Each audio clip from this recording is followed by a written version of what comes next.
Today, Matt Walsh Show, the murder of a white high school student in Texas has led to a long overdue conversation about violent crime in this country, a conversation about who is actually committing most of this crime and why, although there are still plenty of people who are very determined to shut down this conversation. We're going to talk about all that today. Also, Congresswoman Jasmine Crockett proudly admits that she was a DEI hire, and a video of a woman explaining why she almost divorced her husband has gone extremely viral. I have a lot to say about that. We'll talk about all that and more today on The Matt Walsh Show.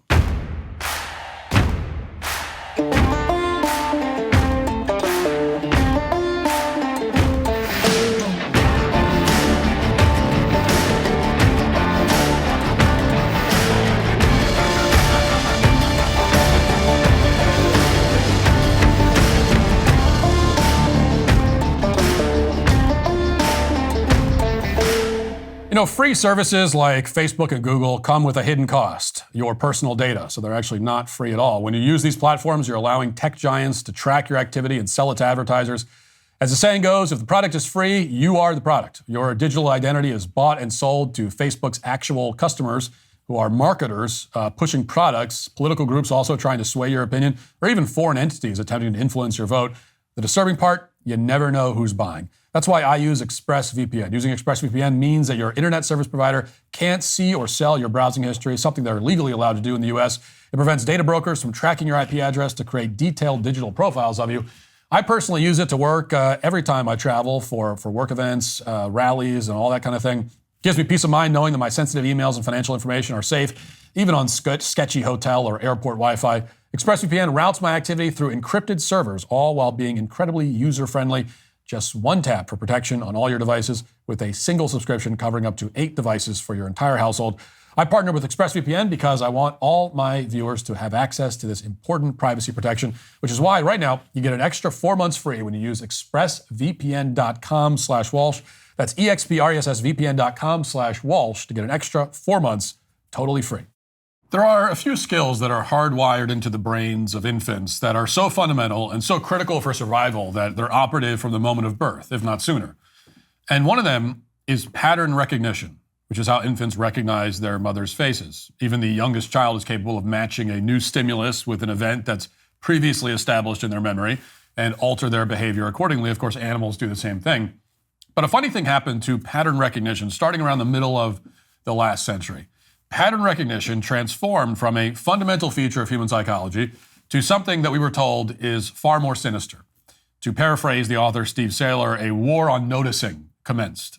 And over the past several decades, we've been told that we are not allowed to notice patterns of human behavior, and if we do notice them, we must pretend that we don't. It's not enough to say that all men deserve equal rights under our Constitution, that all men are created in God's image. Instead, it's now incumbent on all Americans, we're told, to affirm that their past experiences and observations should have no bearing whatsoever on their current thought process or future behavior. White Americans who observed that cities were becoming much more dangerous, for example, were not supposed to flee to the suburbs for the safety of their families. Rather than engage in white flight, they were supposed to stay put and enjoy the fruits of diversity. This campaign has been going on for several generations, and as we all know, the cities aren't any safer. They're far more dangerous in every respect. But our leaders are undeterred. The mandate of total conformity, the war on noticing, is still underway. And that's why you probably haven't heard the story of a white 19-year-old Berkeley student named Seth Smith. Now, 5 years ago, Seth Smith was shot in the back of the head while he was out for a walk near campus. There was no warning. It was not an attempted robbery or anything like that. In fact, Seth Smith still had his headphones on when his body was discovered. And when investigators identified the killer and began questioning him, he complained, quote, "A white kid gets killed and the whole damn world stops. F that white mother effer." Now, Seth Smith's killer, as you might have guessed, was black. And in response, there were no CNN segments about a modern-day lynching. There was no national outcry. Instead, a few months later, the Biden administration declared that white supremacy is the greatest threat facing the nation. Not long afterwards, a white Philadelphia parking enforcement officer named Tim McKenzie was nearly executed in a similar fashion. He was shot in the back of the head by a black man while he was on the job the day after Thanksgiving. This, again, was not a robbery or the result of any kind of altercation. Security camera footage shows that the two men did not interact in any way before the shooting. As Tim McKenzie crumbled to the ground with a bullet lodged in his skull that would take surgeons 15 weeks to remove, the shooter immediately ran away. And again, national media buried the story. You weren't supposed to notice that it happened. In 2023, there was a similar response, or lack thereof, when a white handyman named Lawrence Herr was murdered while he was fixing his elderly mother's mailbox in a suburb of New Orleans. We talked about the murder on this show at the time, but no other major media outlet has ever been interested in the story. Two black men had taken the day off of their jobs at IHOP in order to find a white person to murder.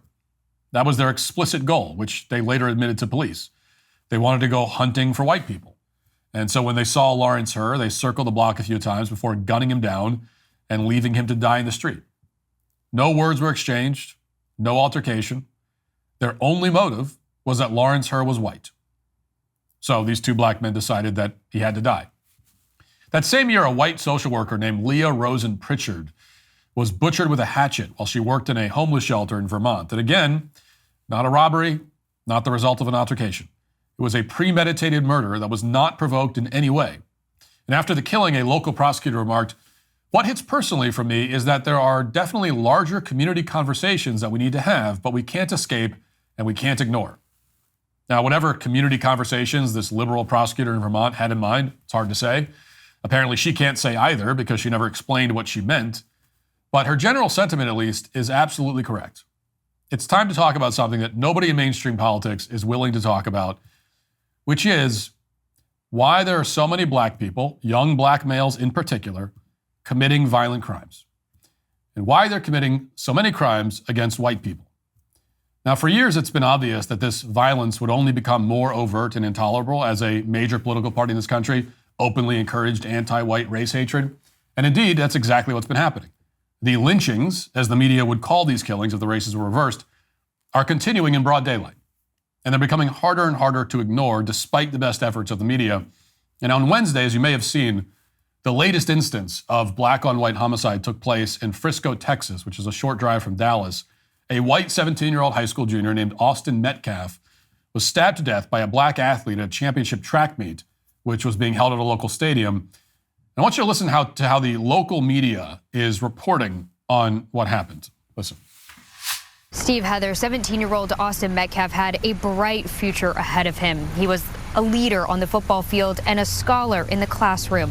His dad told me he's holding on to memories and leaning deep on his faith as he tries to wrap his mind around this senseless tragedy. Wednesday morning, Austin Metcalf was at a District 11 5A track meet at Kirkendall Stadium. Around 10 a.m., Frisco police say 17-year-old Carmelo Anthony stabbed Metcalf in the chest after some sort of fight. Jeff Metcalf says it was Austin's twin brother, Hunter Metcalf, who tried to save him. And his brother was holding him, trying to hold the blood in, and he passed. My son watched his brother die in his arms. It's unclear how Anthony got the knife into the meat or what exactly led up to the fight. It is senseless, according to the local news station. There was some kind of fight.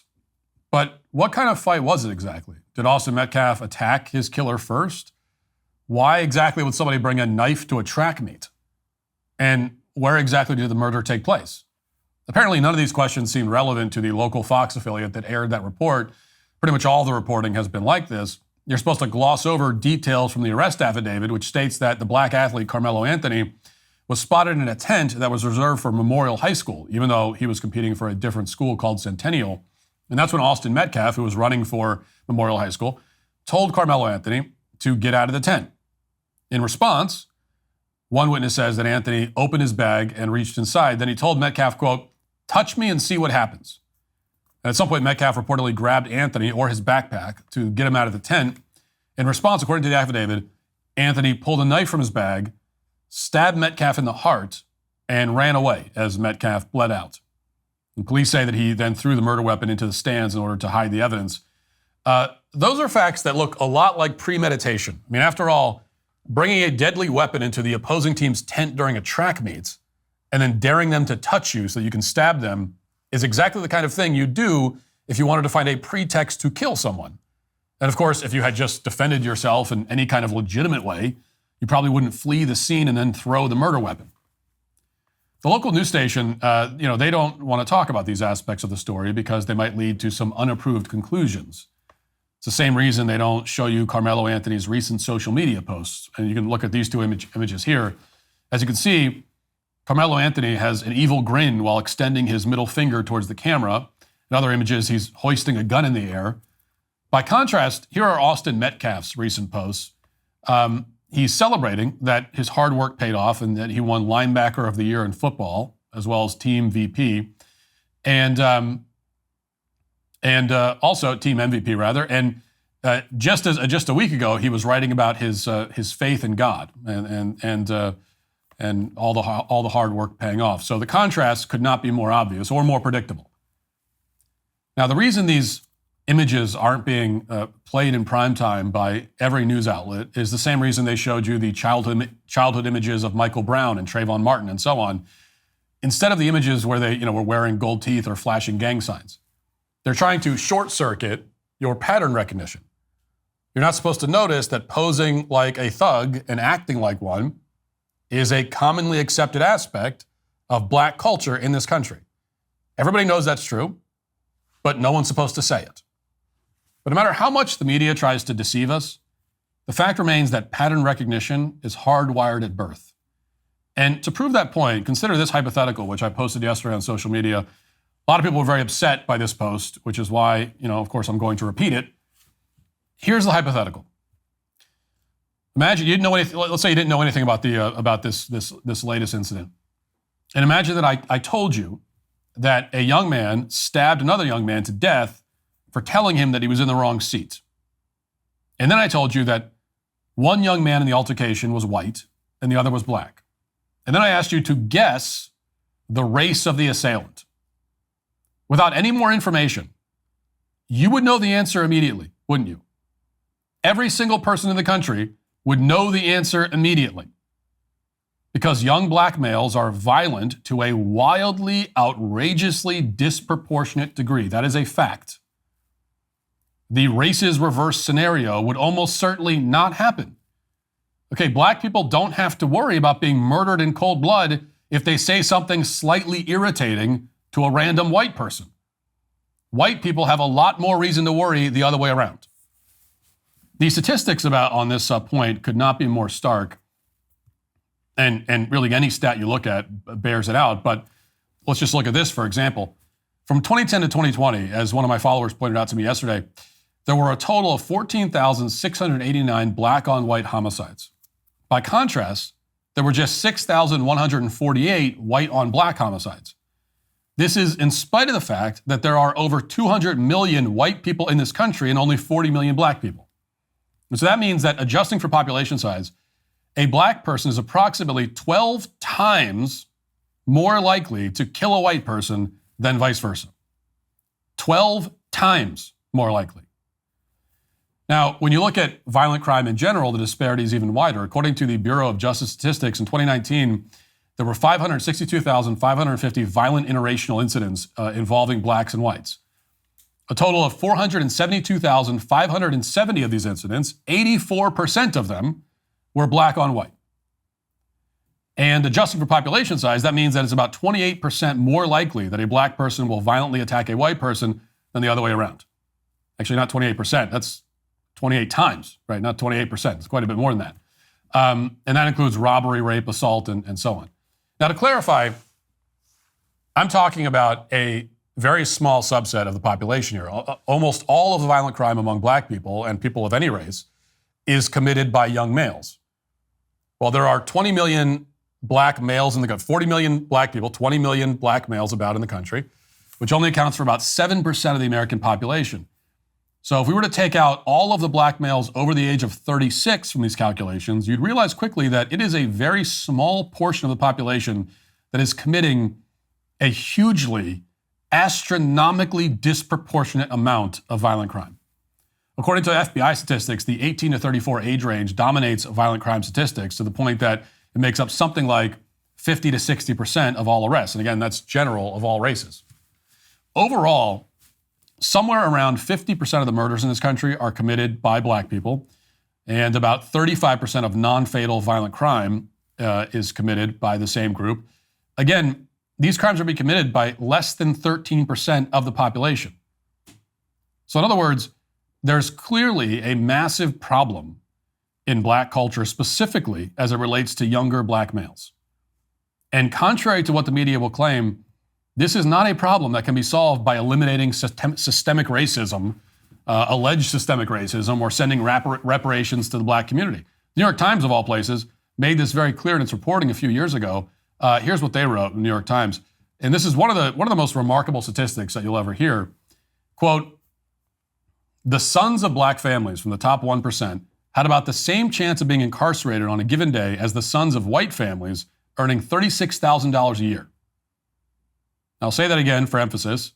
The sons of black families from the top 1% economically had about the same chance of being incarcerated on a given day as the sons of white families earning $36,000 a year. So that means pretty clearly that the legacy of slavery or whatever does not explain the statistical propensity for violence that we see among young black males. No amount of affirmative action or DEI can solve the problem. Reparations are not going to fix this. It is a much deeper issue. So then what does explain these statistics? Well, we've discussed many times that roughly 70% of black children are born to single mothers. That's far higher than any other demographic group on the planet. And it's obviously a major contributing factor. No demographic group can remain productive and functional members of society if their children are routinely abandoned by their fathers. But at the same time, we still have to explain why exactly all of these black fathers are abandoning their children. You know, we have to solve the cause of the problem rather than talking about just the symptoms. Jason Whitlock wrote this on X yesterday, quote, quit imagining if the roles were reversed and reverse your role in the insanity. Boldly state there's a problem with American black culture and that we all must reject and fight against a demonic culture that defines blackness as loud, violent, entitled, hedonistic, materialistic, ghetto, prison, victimhood, profane, matriarchal, and tatted. Loudly and boldly reject so-called black culture. It separates black people from Christ. Reject the idols of black degeneracy, Snoop, Kendrick, Dr. Dre, Jay-Z, Cardi B, etc., all demons. Now, this is a black man saying this, of course, and it's probably worth paying attention to. Now, of course, much of modern culture across the board is, as Jason says, demonic. The glorification of materialism, of hedonism, and so on is not a feature exclusive to black culture, but these problems are obviously significantly more pronounced in the black community. And black culture is therefore producing a lot of very angry, very violent young men who do not value human life, their own or anyone else's. This is a fact borne out by both statistics and individual experience of pretty much everyone in the country. This is a real problem. We all know it. We have to stop pretending that we don't know it. Now, is this the only cause for dysfunction in black communities? Of course not. I mean, anyone who tells you that there's an easy solution here is lying to you. The roots of this problem are deep and far-reaching and tangled in many different directions. But we know with certainty that we'll never identify those roots if we can't speak honestly about it. You know, every academic is required to believe that any negative statistic involving racial disparities in the aggregate, whether it's SAT scores or violent crime or anything else, must be the result of systemic racism and nothing else. As a corollary, we're required to believe that every statistical discrepancy can be solved with liberal social engineering. Well, this approach has been a disaster for this country. Too many people of all races have been killed because statistics and common sense and open debates are now effectively outlawed. You know, we constantly hear about the need for an uncomfortable conversation about race. We hear this all the time. Well, this is it. This is the uncomfortable conversation. And for Austin Metcalf's sake, and the sake of countless other victims, both white and black, it's time that we finally start having it. Now let's get to our 5 headlines.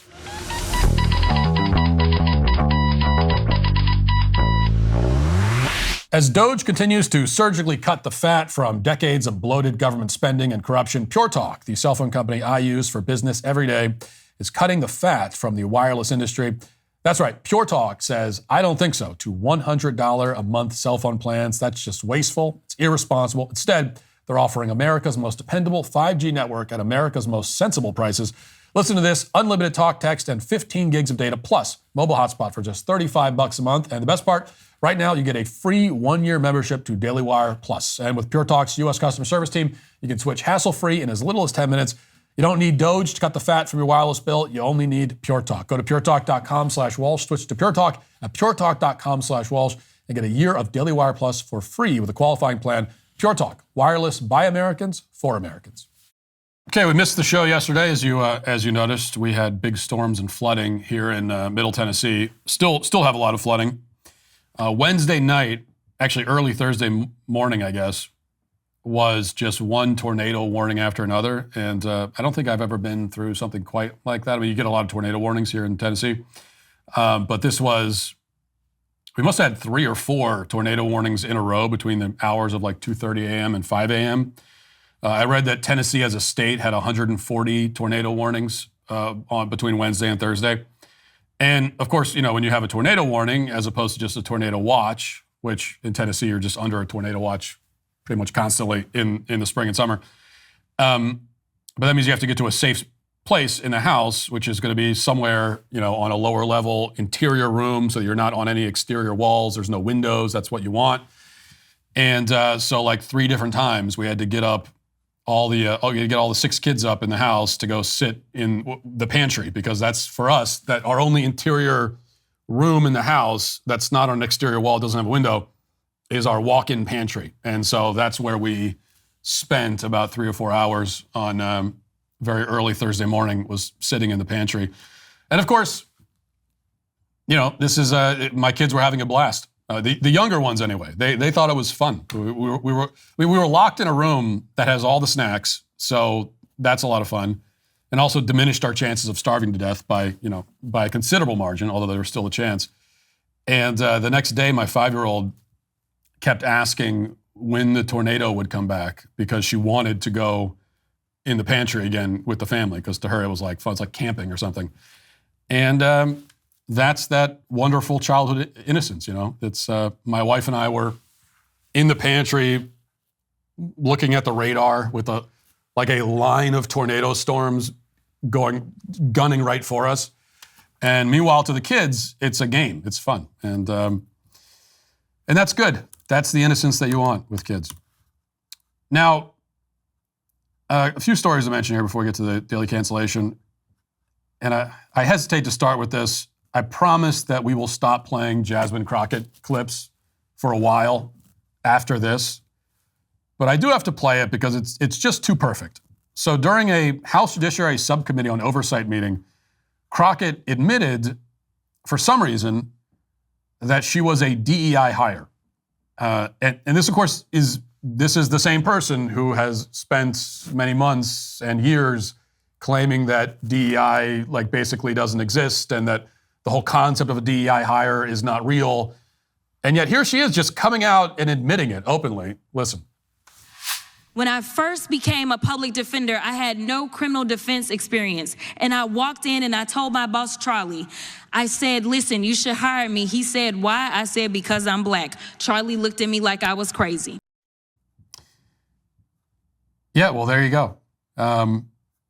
Yes. That's now, Fox News has the rest of that quote, which isn't in the clip for some reason, but she continued and said, and I said, let me tell you something. When I walk in, I'm going to walk in with a level of rapport and understanding that maybe some of my other colleagues will not. Charlie offered me my job, and I worked my butt off, and I worked really, really hard for all of my clients, not just those that look like me. That's what it looks like to serve. Okay, so yes, there you go. Yes, that's DEI hiring. This is indeed Jasmine Crockett admitting that she was a DEI hire. She got hired to a position where she had no experience, all because she was black. And that was her only qualification, or at least that was her main qualification, according to herself. Now, ironically, of course, a lot of black defendants ended up getting the short end of the stick here. It was most likely predominantly black people who ended up on the losing end of Jasmine Crockett being a DEI hire. Because imagine that you're charged with a crime and they give you a public defender and you ask the defender what her qualifications are, and she tells you, oh, well, I'm black. Don't worry, You're in good hands. I'm black. And the thing is, Jasmine really doesn't even understand the problem here. Okay, I don't think she even understands it. On the one hand, she goes around claiming that the concept of a DEI hire is a myth. And then next thing you know, she announces proudly that she was hired because she's black. And this is not even necessarily a double standard or hypocrisy or whatever. This is her not understanding the point. There is a comprehension problem here. And I'm not saying that to let her off the hook. That's not my point. I'm just saying that I actually think Jasmine Crockett truly doesn't understand the difference between objecting to black people being hired for a job and objecting to black people being hired for a job because they're black. So when we object to the latter, she hears it as the former. Again, not excusing her. I only mean to point out that she is very dim. This is a very dim bulb that we are dealing with. And I was thinking about this. I think part of what's happening here is this, that for a long time we had these left-wing race hustlers who would intentionally misconstrue these kinds of arguments. They knew that there was a difference between objecting to hiring black people and objecting to hiring them because they're black, right? They understood that what we're actually objecting to is, again, the latter, not the former.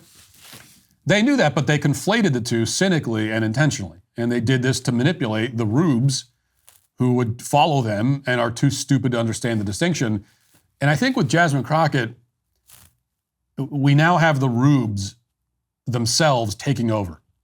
The rube generation is now taking over for the, I think, more intelligent, cynical race hustlers who came before them.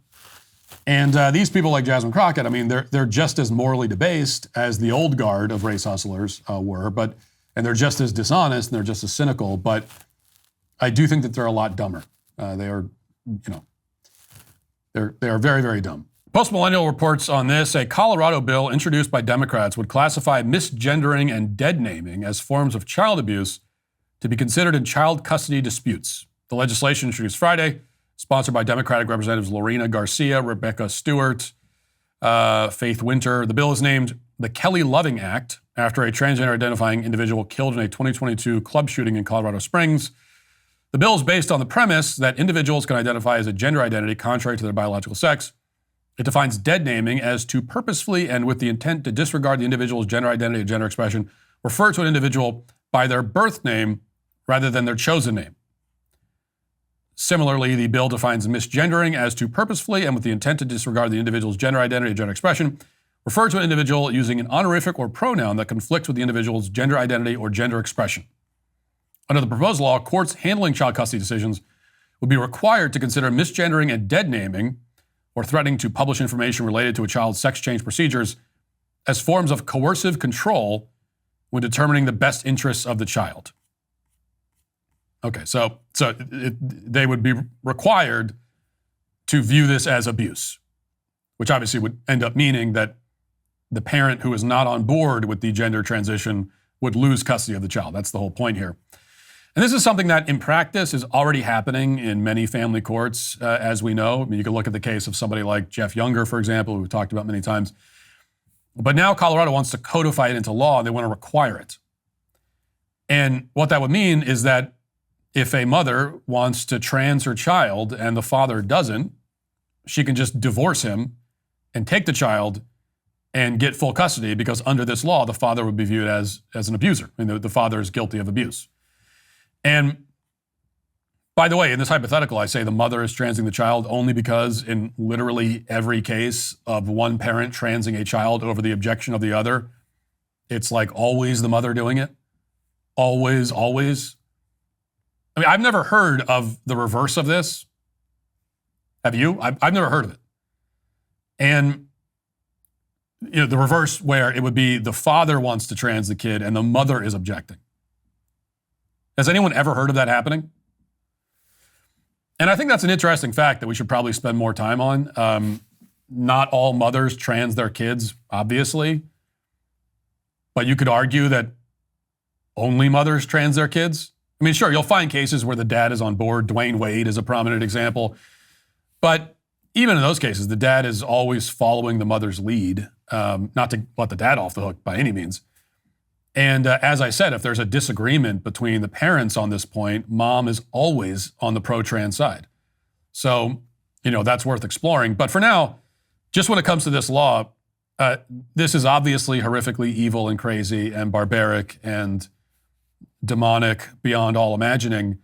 And this is what trans activists are going to increasingly resort to because they've lost the argument. They've lost the debate. The debate is over. As we've covered extensively, this is an 80-20 issue. Vast majority of Americans are against men and women's sports. The vast majority are against transing the kids. The debate is over. There's no debate. Trans activists have lost. They know they lost. And so all that is left is coercion, right? Rip the children away from their parents, trans the children by force, which is kind of the nuclear option. And to be clear, trans activists have been using this option the whole time, but now it's all they have. Force and compulsion. Tear the families apart, throw the sane parents out, throw them in jail if you can, trans the kids, do it by force. That's their approach now because it's all they have. And that's why it's going to become even more important if you're a single person, if you're a single man especially, to make sure that, when you're out on the dating scene, that the woman you're dating, the woman you're considering proposing to, is fully on your side on this issue and that your values are fundamentally aligned completely.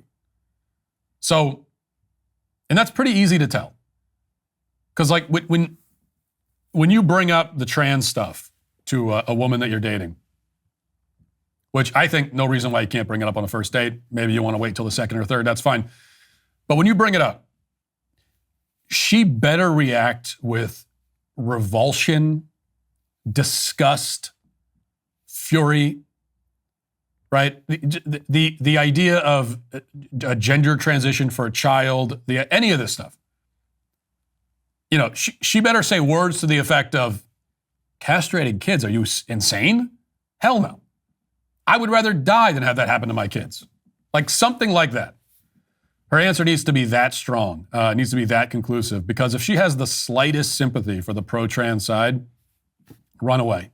I mean, get up in the middle of the date, walk away, ghost her. Don't even bother break it. Just leave. This is over. We're done. I'll never talk to you again. I mean, that is how strict the line has to be. And that's partly because if your values are not aligned on that level, on that fundamental level, if you can't even agree on, the reality, biological reality, or these basic moral questions, then the relationship ultimately isn't going to work. But also, when you look at the way family courts work and also these laws that are being passed and proposed in many states, this is the level of caution you need to exercise so that you don't end up married to a woman who will try to steal your son and castrate him. I mean, that's a real thing you have to worry about. But that doesn't mean that if you're a young man, you have to give up on relationships, give up on marriage. That's why I've always said no reason why you have to abandon it. You just need to bring up these subjects early and hear what she thinks, and it will be easy to tell. Right? Any person who's sane on an issue like this, that's it. You can't fake that. So you just have to have the conversation. All right, I want to talk about this.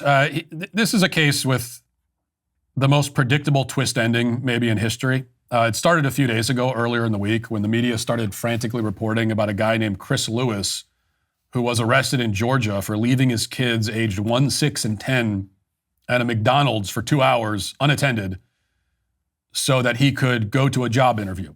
And the media ran with the story, tons of headlines about it, a lot of commentary on social media focusing on the fact that Chris Lewis is black. So the implication is that this was somehow racist as well. And before long, there was a GoFundMe that was established for this father that raised tens of thousands of dollars to give to this dad because he was just trying to better his life and better his children's lives. And, people love donating to GoFundMes. And anytime there's a viral story about anyone who seems to be, vaguely sympathetic, we know the GoFundMe is close behind and it's going to raise a lot of money. And that's exactly what happened here. Now, I saw this story and I didn't comment on it at first, even though I would tend to probably be on the side, or maybe not on the side of, but sympathetic to the father in this story. Like in this version of the story, if it was true, I would tend to be sympathetic to a father who did something like that in order to go to a job interview. It's a bad idea, don't get me wrong. I would not do that. It's a very bad idea. It's very ill-advised to leave a 10-year-old to watch a 1-year-old at McDonald's for 2 hours. Very bad idea. But if he's trying to go get a job and he's trying to better his life and the life of his children, then I'd be sympathetic.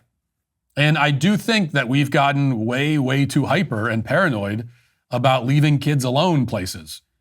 I was just talking to somebody recently who had the cops called on him because he left a kid in the car for 5 minutes while he ran into a gas station.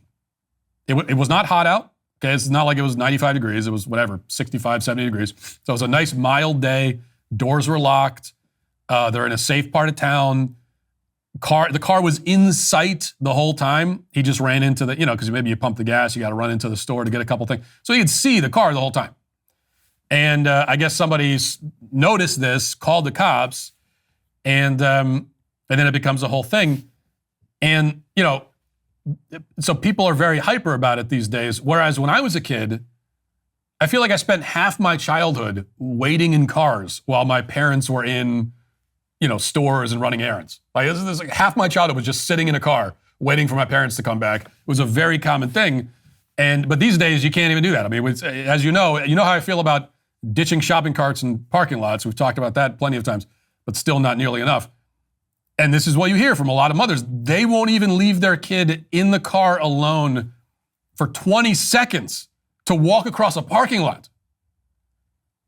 What the hell's going to happen in that time? Nothing's going to happen. It'll be fine. But this is how we are. And not just in cars. I mean, we've talked about stories where, cops are called on parents because they let a 10-year-old walk down the street to a park alone, that sort of thing. We've basically made any form of independence for children illegal. And for no real reason, by the way. As I think most people understand intellectually at least, the worst case scenarios, like why wouldn't you just leave a kid alone, leave him in a car, or leave him at home for a limited amount of time? Why wouldn't you do that? What's the worst that could happen? And most people, the worst case scenario they're worried about is that, well, what if somebody comes and takes the kid? I'll leave my kid in the car for 5 minutes. What if somebody comes and steals my kid? But that is almost certainly not going to happen. I mean, you have to look at the stats, but I think the chance that your child is kidnapped by a stranger is basically in line with the chance that he's struck by lightning. It's just something that hardly ever happens. It's almost certainly not going to happen. And now, again, with that said, I still don't think you should leave a 1-year-old at McDonald's alone. Now, he wasn't alone. Granted, he was with a 10-year-old, but a 10-year-old's not old enough to watch a kid for 2 hours. So it's still a bad idea. But, I would be sympathetic if the story was true.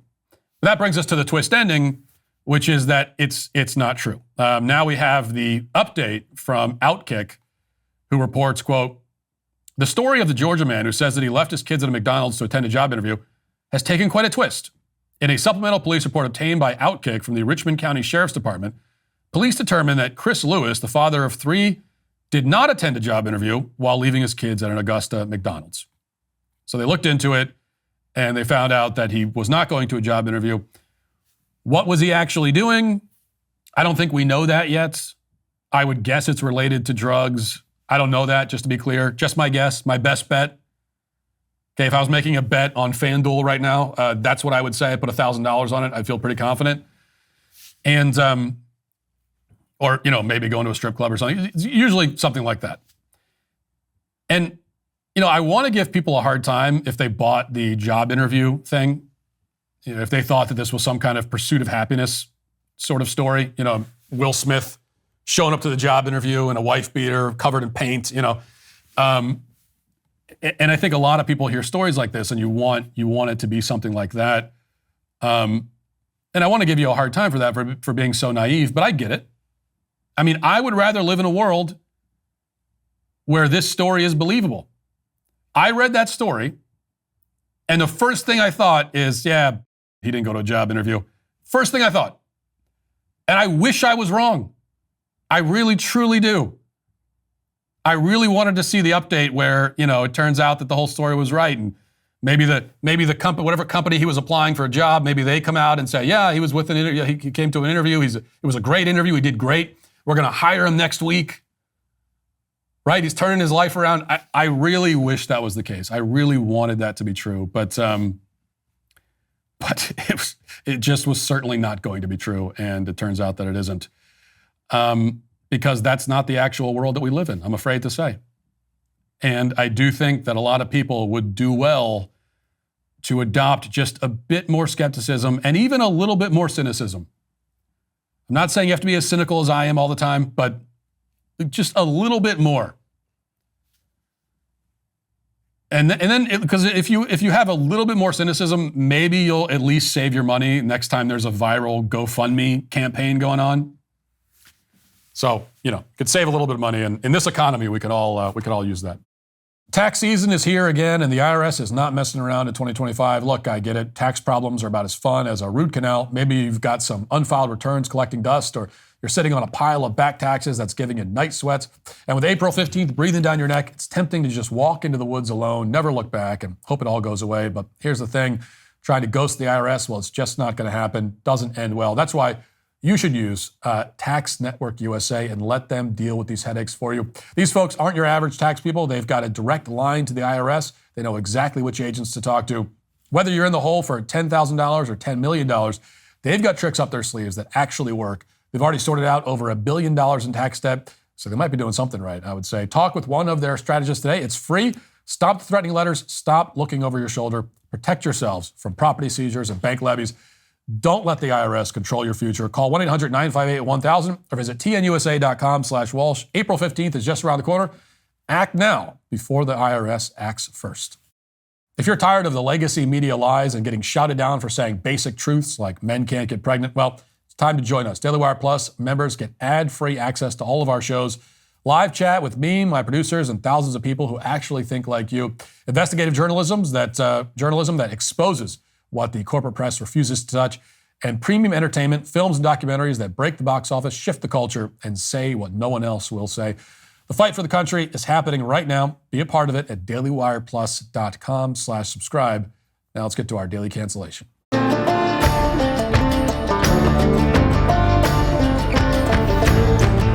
I want to talk about a certain mom influencer who's gone extremely viral with videos recently where she dispenses truly awful advice to women. And I think this woman is worth discussing because she is but one tentacle on a giant and hideous squid. Women, in particular young married mothers, are getting a lot of very bad advice from our culture, and often they're getting it from these kinds of influencers. This woman, Paige Connell is her name, is not the most famous or the most followed in this space, but she is growing in prominence with hundreds of thousands of followers across multiple platforms, millions of views. And she's amassed a growing base of fans who consider her to be a role model and a kind of wise sage, which, as we'll see in a moment, is quite alarming. Now, much has been said about the so-called manosphere and the reported harm that those influencers are doing to young men. They're even making Netflix miniseries about it now. Not nearly enough is said about what we might call the woman's sphere. These are the feminist boss babe influencers like Paige Connell, and the very real harm that they're doing to women and those women's husbands and children by extension. About a year ago, we discussed a video featuring Paige Connell where she was bragging, you may remember, about all the things she doesn't do for her husband. In case you forget, just to jog your memory, here's that insufferable diatribe again. Watch. A few weeks ago, I said I don't do my husband's laundry, and a lot of people are saying, whoa, whoa, whoa, those are small acts of kindness. Why wouldn't you want to do that for your partner? But here's the thing. Small acts of kindness that are mostly domestic labor just add up to work at the end of the day. So here's a list of things that I don't do for my husband. You all know I don't do his laundry. He can do that himself. I do my laundry and we do the kids' laundry, but he does his own. I don't cook dinner. He cooks dinner every single night. I do breakfast and lunch for us and our kids. I don't pack him a lunch. If he's hungry, he'll figure out what he's going to eat for lunch the same way that I do. I don't make his doctor's appointments because guess what? He's not making mine. Would it be kind of me to do that? For sure. Is it my job? Absolutely not. I want him to be healthy, but he's a grown-ass man and he can book his own appointments, right? There's a lot of things that I don't do for my husband. I don't schedule his haircuts. I don't pack his clothes for vacation, right? I don't do those things. I don't buy him new underwear when it's got holes in it. All of those are things that he's a grown man and he can do himself. Can I do small exercises? So she goes on listing all the things she doesn't do for her husband. Won't do her laundry, won't do laundry for her husband, won't cook him meals, won't help him keep appointments, won't help him pack for trips, won't do anything that requires any effort. In fact, she'll put in effort to avoid doing things for her husband. This is a woman who apparently picks through the dirty laundry, puts her husband's stuff to the side, and forces him to do it himself. Then she calls it an act of kindness when she buys him a bag of chips at the grocery store. Now, why is Paige so committed to never doing anything that might lead to embarrassing accusations that she actually loves and respects her husband? Well, because Paige, as the woman in the relationship, is burdened with an enormous, quote-unquote, mental load. Now, Paige talks a lot about the mental load. She has a mental load explainer front and center on her website. It says, quote, "The mental load of motherhood is the often invisible cognitive and emotional labor that mothers carry in managing household tasks, family schedules, and daily logistics. The mental load often falls disproportionately on mothers, leading to stress and burnout. Paige has designed resources and support to support and advocate for open communication between partners to share this invisible labor responsibility equitably, ensuring that both partners actively participate in noticing, planning, and executing household tasks and family-related tasks." Now, if you want to know more about this, the good news is that Paige offers one-on-one consultation. It'll only cost you about $250 an hour. So you can unload your mind and your wallet at the same time. Pretty good deal. Now, the mental load, as I mentioned, is a constant theme in Paige's work. She's convinced that women carry a disproportionate allotment of the mental burdens of supporting and caring for a family. She's made dozens of videos about it, one after another, all with the same message, which is that women carry basically the whole mental load of marriage and family life. Men carry almost none of it. And this is a total fiction. But it's a fiction that is apparently very appealing to a large number of women.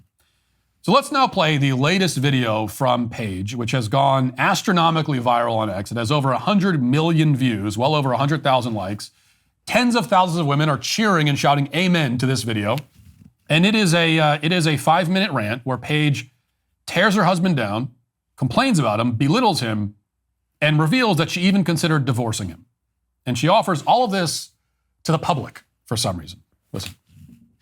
I have been with my husband for almost 20 years, but about 3 years ago, I was strongly considering divorce, and I want to talk to you about why. So I'm going to tell you the story of the day where I thought to myself, maybe I don't want to do this anymore.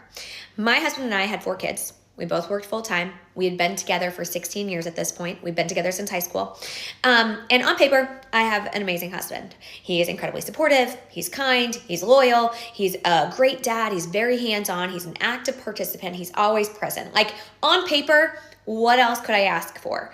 But in reality, my experience is very similar to the experience of other women. I had this amazing husband who on paper was great, but I was incredibly frustrated and burnt out from our marriage and from motherhood. Because what happens to so many of us is that we marry these amazing men and we have amazing relationships and then we have kids. And when we have kids, women tend to carry a disproportionate amount of the work in the home, the work of raising kids, and the mental load. And that is exactly what happened to us. About 3 months after my 4th baby was born, I remember looking at my husband and saying, I need more.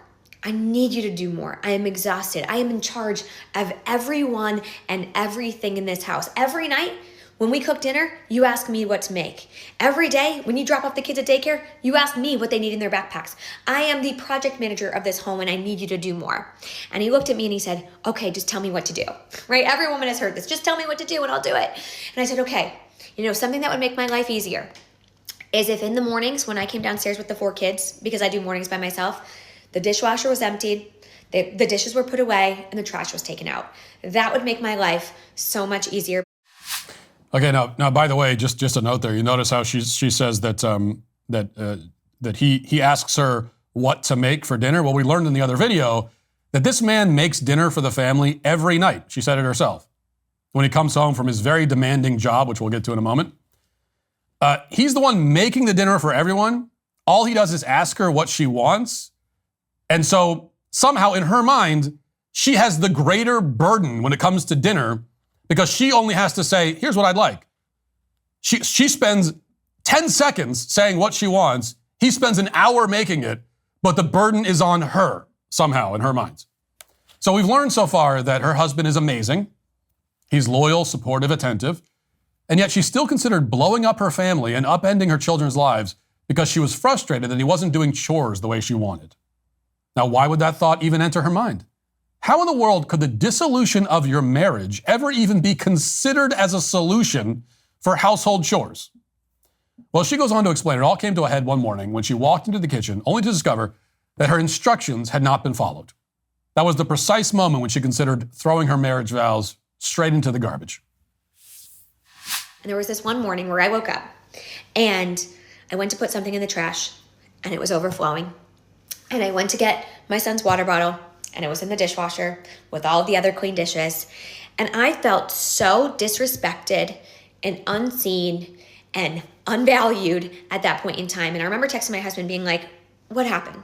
Like, why didn't you do this? And he said, sorry, I was running late for work. And I remember thinking, oh my God, he doesn't see me.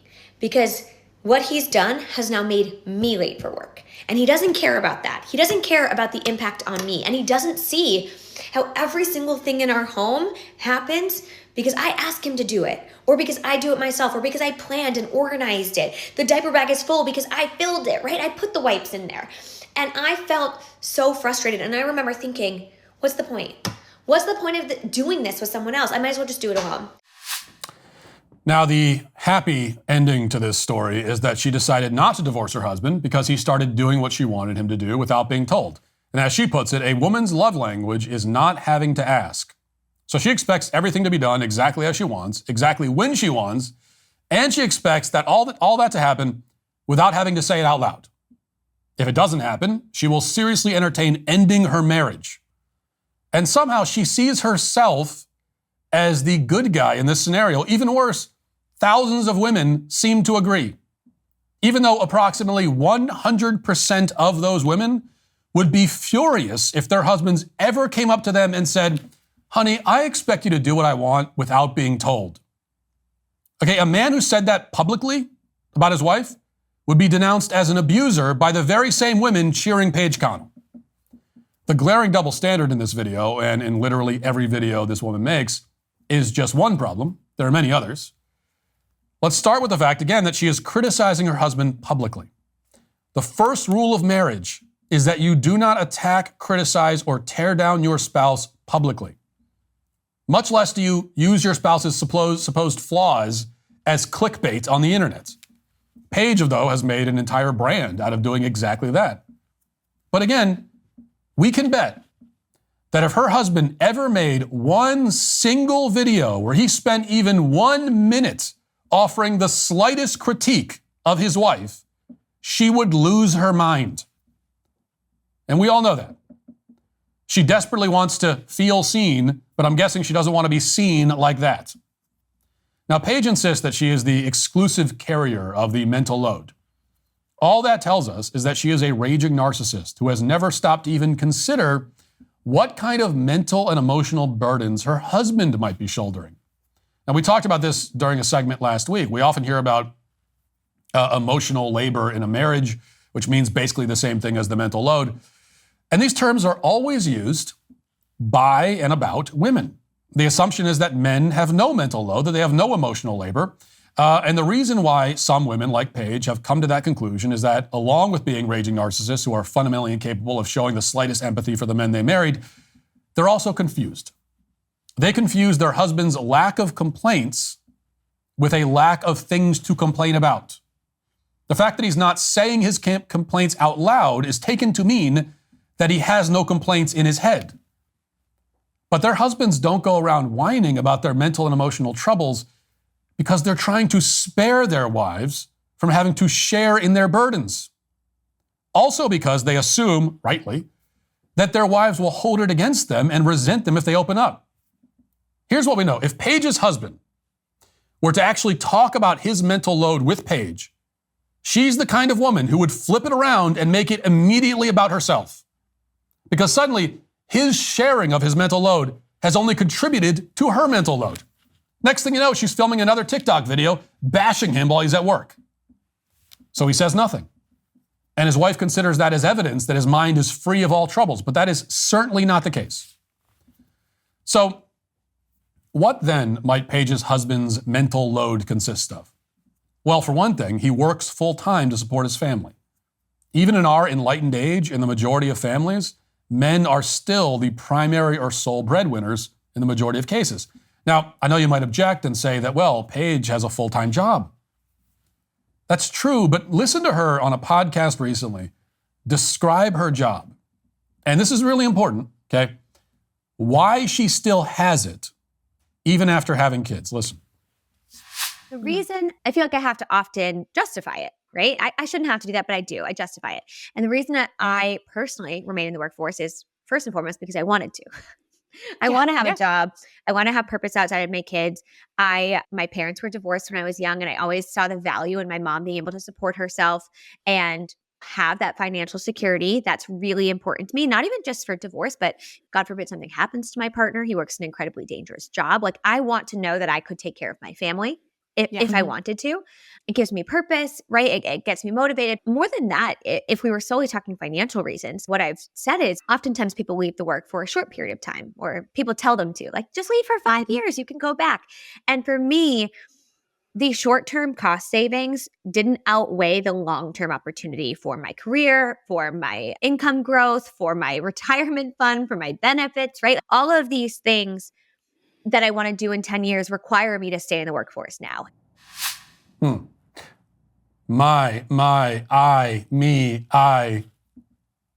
You notice when she was talking about why she has a job, she never once mentioned her kids. So why does Paige work? Well, she works first and foremost, you heard her say it, because she wants to, because she enjoys it, because it gives her purpose. Okay, fine. But, and this is important to understand, the mental load of your job is significantly decreased if you're doing it essentially for fun. On the other hand, if you asked Paige's husband why he works, he would likely give the same answer that almost any husband and father would give. Go up to any man, ask him why he has a job. Okay, I guarantee you he's not going to say, well, first and foremost, I work because it gives me purpose. No, he will say that he works because he needs to provide for his family. He works because he has to. Paige works because she wants to. The pressure and burden of providing for the family still falls primarily on him, even if her income is equal or almost equal or even greater than his, because she could quit her job if she wanted to. He cannot. He's the backstop. He's the cornerstone. He works because he must. And this is how it goes in the majority of families. Not every, but the majority. The man works so that his family survives. The woman works, if she works at all, because she wants to. The woman works for lifestyle. The man works for livelihood. The mental burden is not the same, not even close. It's like comparing a woman walking a tightrope 5 feet off the ground to a man walking 500 feet off the ground with no safety net and his wife and kids balancing on his shoulders. If she falls, it's an inconvenience. If he falls, they die. Now, speaking of which, you may have noticed that Paige mentioned her husband's dangerous job. She says it kind of as an aside. Oh yeah, he works a dangerous job. Anyway, what is his job? I want you to listen to this clip from the same podcast. It's the last clip of this woman that I'll play, I promise. But this short 45-second snippet is too perfect to not share, because the whole problem with this woman and every woman like her is contained in this one moment. Listen very carefully to this. Okay, Paige, my squirrel brain really won't let it go. What dangerous job does your husband do? Oh, yeah, he's a lineman, which when I say that, people will think football, which is not football. It's an electrical lineman, essentially. Yeah. So he climbs utility poles and fixes electricity and could get electrocuted any day. Free, that's what your brother-in-law does, right? No. Or he does something similar to that? No. But it's something like, no. Okay. Not really. Fine. Totally off there, Joanne. Totally off there. Yeah, it's just a lot of electricity, which is dangerous, Yeah. right? And they work like a ton of storms, and he works a lot of crazy, unexpected hours. It's just, it's just a dangerous job. But it's crazy. But it's crazy. But let's get into, so you put the video out saying that you chose to stay in the workforce, take the temporary hit and cost, and you got a lot of quote unquote reaction. What was some of the pushback to that argument? Because to me, it makes total sense. Oh man, this poor guy. He's out climbing utility poles, putting his life on the line every day, this incredibly demanding job, while his wife is at home complaining about him on TikTok. And then he comes home and makes dinner for the family every night. And his wife still isn't happy. I mean, incredible. Her husband is a utility lineman. That's one of the most dangerous jobs on the planet. And in the middle of Paige whining about all of her mental loads, she briefly acknowledges that point and then pivots right back into whining about people being mean to her on Instagram or whatever. Hey, Paige, do you think that maybe there might be some mental loads involved in doing a job with a fatality rate 400% higher than the national average? You think the possibility of dying on the job might weigh a bit on your husband's mind? You think the mental load that he carries because he might die on the job might even be just a bit higher than the load you carry because you have to write a grocery list? You think? Maybe? He is literally risking his life every day to provide for his family. But you insist that the mental burden is carried exclusively by you because you spend more time worried about the dishes than he does. Your husband left in the morning to go do a job that might kill him. Then you woke up and the only thing you could think about was the fact that he didn't unload the dishwasher. You complain about feeling unseen because some household chore wasn't completed. Meanwhile, you apparently don't see your husband at all. I mean, I've never met the guy, and I have a greater appreciation for the sacrifices he makes and the struggles he faces than you do. Paige's problem, aside from being monstrously self-absorbed, is that it's the same problem that, thanks to feminism, plagues so many marriages. She insists that everything has to be equal, even though equality in a marriage is impossible. Yes, women, it's true, often end up taking on a disproportionate amount of the domestic responsibilities. That's not oppression. Okay, that is millennia of biological hardwiring. A woman's mind tends to be more focused on needs inside the home, which is why a woman might tend to be, like, the fact that there's dishes to do, a man can do the dishes, but he's not going to be troubled by that fact to the extent that a woman will be, which is not an insult to women. It's just women are more focused on that. A man's mind is more focused on what needs to be accomplished outside the home for the sake of the family. Here's the point. Neither the husband or the wife are wrong in their focus. In fact, it's good they focus on different things. They got all the bases covered. That's the way it's supposed to work. They're different. But women like Paige are forever frustrated and doomed to misery because they just cannot accept that their husband is different. They cannot accept that they married a man and not a woman. But this inequality cuts both ways. There are things that the wife will bring to the table in unequal measure. There are also things that the husband brings to the table in unequal measure. Most obviously, as we discussed, in the vast majority of cases, the husband is the financial bedrock of the family. He's the sole breadwinner, the primary breadwinner, or even in cases where he's neither sole nor primary, still very often the necessary breadwinner. The wife can have a job or not. The husband must have a job regardless. But it's not just that. The husband also provides many other things, including a sense of security and safety. Now, it's unlikely that he'll ever have to fight off armed intruders, but even so, his wife and children look to him to feel secure. The wife, in turn, provides precisely no sense of security and safety for her husband. The wife feels safer with the husband there and around. The husband does not feel safer with the wife around, because he's the sole source of security. The road only goes one way in the family.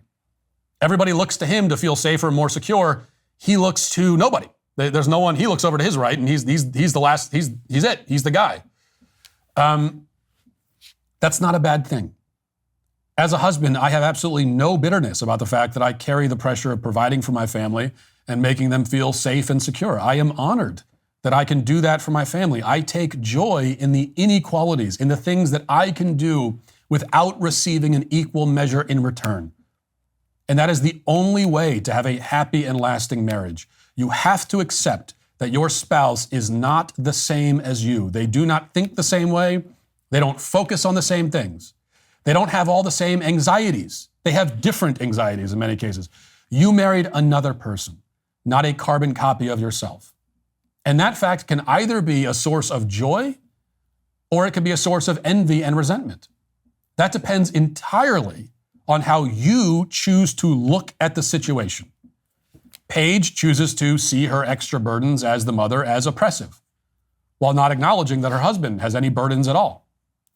You know, this will be very scandalous for Paige to hear, but you know, Paige, you could delight in the opportunity to love and serve your husband and your children. You could see that as a source of great joy. You could say, I get to serve and love my husband and my children today, and I am joyful about that fact. You know what? There are things that I bring into this house and I bring into this marriage that my husband doesn't, and I am so glad that I'm able to do that for them. You could have that attitude. Instead, you choose to be irritated and disgruntled all the time. Paige could choose to see her husband as the man who risks his life to provide for his family. Instead, she chooses to see him as the dummy who forgot to unload the dishwasher. She chooses misery, and so she gets it. And sadly, so does her family. And that is why she is today, with a vengeance, canceled. That'll do it for the show today and this week. Talk to you on Monday. Have a great weekend. Godspeed.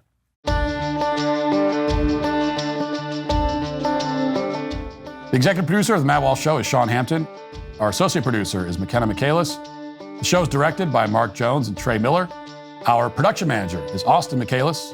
The show is edited by Jeff Tomlin. Our lead audio engineer is Mike Coromina. Our audio engineer is Ryan Reese. Our hair and makeup artists are Cherokee Hart and Andrea Bauer. Our wardrobe stylists are Kristen Galarraga and Cameron Lasko. Our director of post-production is Matthew Kemp. Director of production operations is Pavel Vodosky. Our chief broadcast engineer is Jeff Govin. And our assistant broadcast engineer is Allegra Rohr. Our lighting director is Keith Duggan. Our playback operators are CJ Hickish and Finn Pope. Our show assistant is Holly Merritt. And our production assistant is Mike Moran. Executive in charge of production is David Wormus. Executive producer is Jeremy Boring. The Matt Walsh Show is a Daily Wire production. Copyright Daily Wire 2024. Hi, this is Andrew Klavan. If you like American flags and automatic weapons and shaking your fist at homosexuals while fighter jets fly over in formation, come to the Andrew Klavan Show. We don't have any of that. But we will be making fun of idiots and praising God and laughing our way through the fall of the Republic. It's like an insane asylum for happy people. That's the Andrew Klavan Show right here on Daily Wire Plus.